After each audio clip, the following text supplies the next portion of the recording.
ल यहाँको बारेमा केही भनिदिनु चिरन दाइ। हाम्रो गौरी शङ्कर हिमाल भन्ने यहाँको हिजो भनेको बुझिन्छ। गौरी शङ्कर र कञ्चनजङ्घा हिमाल हो भन्ने मैले हिजो जानकारी पाएको थिएँ। हामीलाई खासै थाहा छैन, तैपनि यहाँको थाहा भएको भनाइअनुसार गौरी शङ्कर र कञ्चनजङ्घा हिमालको दृश्य एकदम राम्रो छ।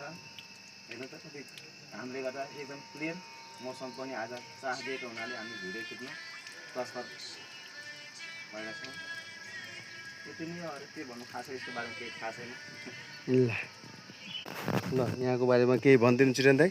हाम्रो गौरी शङ्कर हिमाल भन्ने यहाँको हिजो भनेको बुझिन्छ। गौरी शङ्कर र कञ्चनजङ्घा हिमाल हो भन्ने मैले हिजो जानकारी पाएको थिएँ।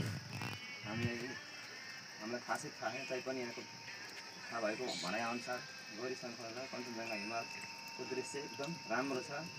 हेर्नु त कति घामले गर्दा एकदम क्लियर मौसम पनि आज चाह दिएको हुनाले हामी भिडियो खिच्न तत्पर भएका छौँ। त्यति नै हो, अरू के भन्नु, खासै यसको बारेमा केही थाहा छैन।